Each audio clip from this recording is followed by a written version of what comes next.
Good morning, Louise. Morning, nice to see you. Good to see you too. Well, yeah, thanks for joining me today, and thanks for your time. We're going to be doing another In Conversation With, and we'll be talking about something extremely important, which is diversity and inclusion in the workplace. So yeah, that'll be what our discussion is about today. Fantastic, as you know, a subject very close to my heart. Absolutely. So it's interesting because I get asked these questions a lot around why is diversity and inclusion important in the workplace, and what should we be doing about it, and what does it mean? And I always say it's almost better to start with what diversity and inclusion isn't. Yeah. So quite often it's a nod to we're doing something about this. We need to be seen to be tackling this issue. And what people find is that they get very caught up into kind of token gestures when it comes to diversity and inclusion. Now, diversity and inclusion is a huge subject, one that, you know, we could spend months and years deliberating over and talking about, but it's really important to understand the reason that we do it is to empower our people and to promote talent and to retain talent. So it's really important to the people involved that we embrace things like equality and diversity. What it's not is effectively dogmatic reductionism, which is a list of words you can and cannot say. So a little while ago, I was asked by a board to do some diversity and inclusion work with them. And one of them was, one of the gentlemen on the board just said to me, please just tell me what I'm not allowed to say anymore.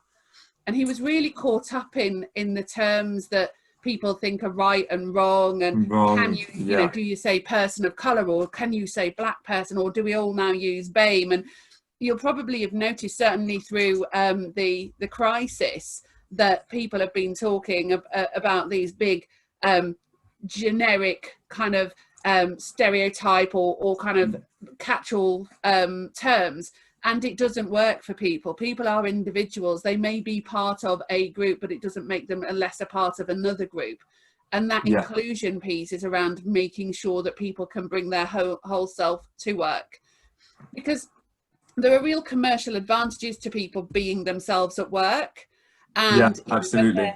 When they're happy and when they're doing a really good job, when they feel part of something, when they're buying into those organizational values, they deliver better. And if they're delivering better, your customers are happier, your teams are happier, and you know the commercial impact is recognizable. So companies that highlight diversity and inclusion and really commit to it are more profitable than those that don't. So it's a win-win scenario. So you've got happy people, more money in the bank. What more do people want? And so when I talk about what it's not simply a kind of a nod to let's be seen to be doing a workshop, let's be seen to be doing this. You know, there's the policies that sit behind it, there's the structures that you have internally. There are lots and lots of stats that you can read around where we are in terms of equality, and we're miles away, and it's not going to change. With the coronavirus and COVID-19, there is already a lot of people saying that we're going to take a big step back in terms of gender equality, because women are the people who are going to suffer more because of childcare and all of these issues. So they're actually going to take a step back in terms of work. And that's already something that's been recognised and talked about. And we were still a million miles away from, you know, equality in any sense. Yeah. So to add that to the mix, it's almost, you know, and COVID-19 has really brought diversity to the forefront, because, you know, we've had Black Lives Matter, we've had the gender issue, we've had the impact that the disease has had on our minority communities, which has highlighted the inequality in pay, has highlighted that people are in fact slave labor is happening in the UK. All of these issues around inequality have been raised during this pandemic.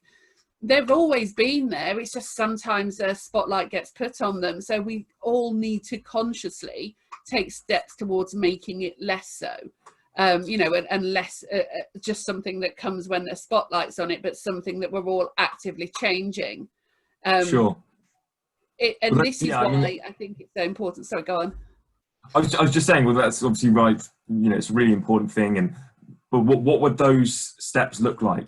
What would they need to do, or what would they need to implement to help move forward? So for me, it's about looking at your whole organisation. You know, you can't just put somebody token on the board. That's not what we're talking about. We're talking about real long-term change.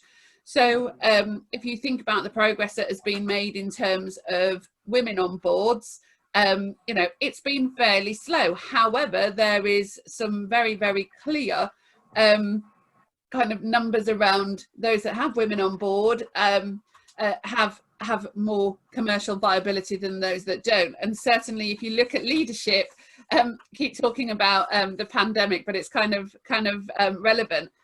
There has been a real difference in terms of leadership and the gender, you know, so female leaders have been championed throughout this. You know, if you look at New Zealand, you know, it's kind of like these people are doing this whilst doing this. So there's been some real positive things as well.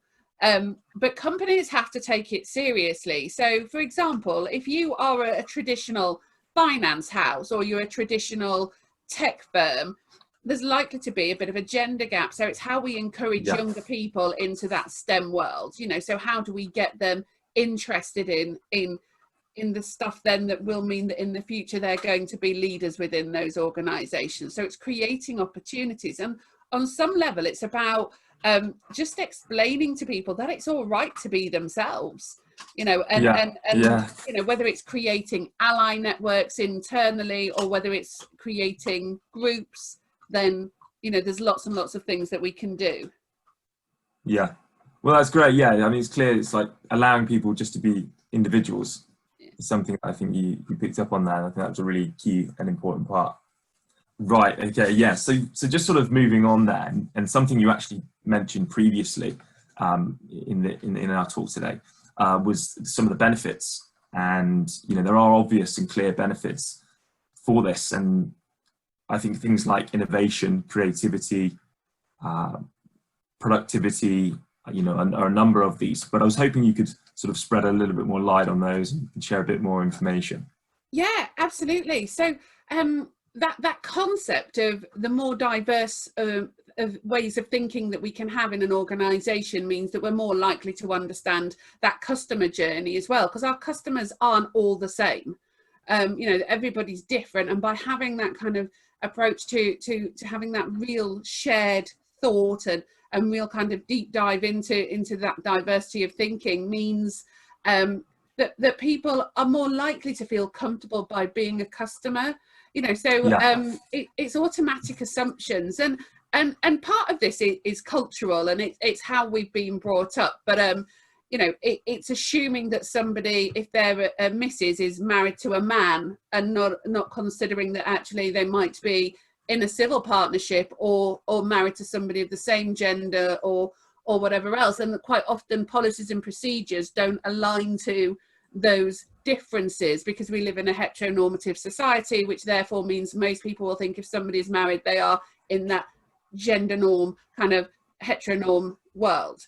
So that makes it very difficult for people who don't fit into those worlds to kind of say, well, actually, that's not right. So we had huge divisions around pensions and different things because of some of these issues. So if we're translating that into innovation and the innovation of a product or a service, and we're not thinking about some of these things, then we're excluding customers, we're excluding people who potentially are going to be the people that we want to either come and work for us or to be our customers.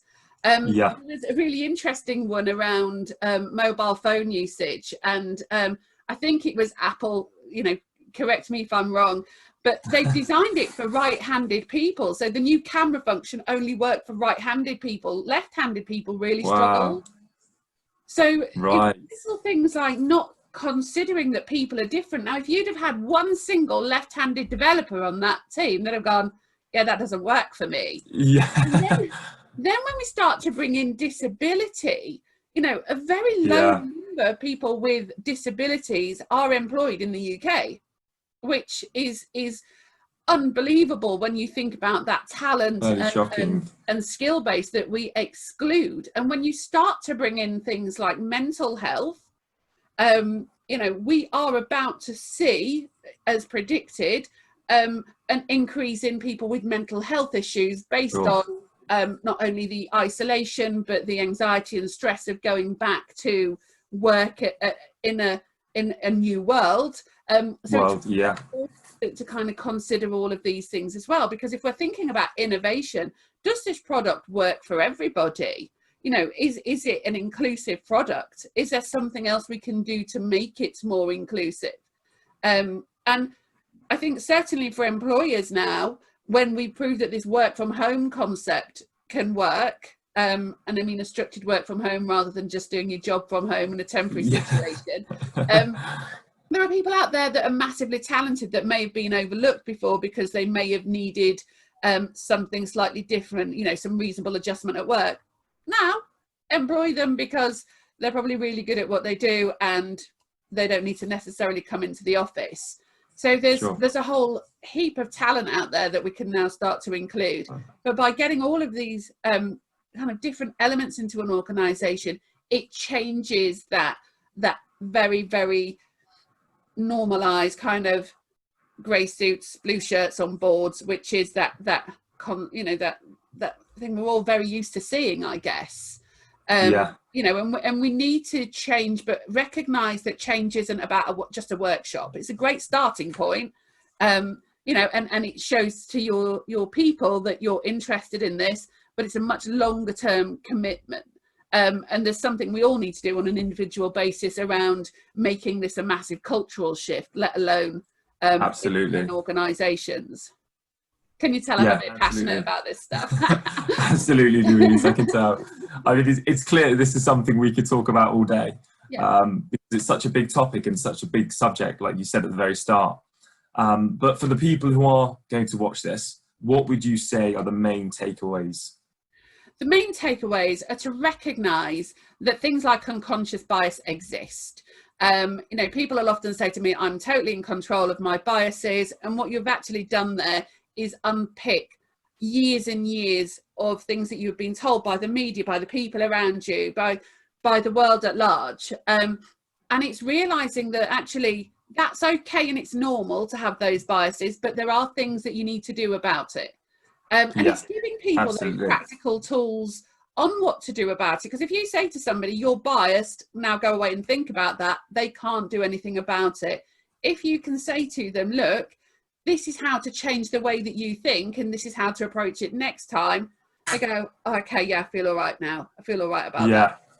So it's recognizing that there's things that we can all do. They don't have to be massive steps. We're not saying we'll come in and change the world in you know, an afternoon. But it's about having that real clear focus on the fact that if we make small steps towards it and everybody makes those small steps, then we'll end up with a better team, a more engaged team, a team that can really commit to our customers and to the rest of our workforce because they feel comfortable and safe. And you've got talent that are going to take you through that innovation and development in the future, because our customers are going to recognize that we are the face of actual change rather than lip service. Absolutely. Yeah.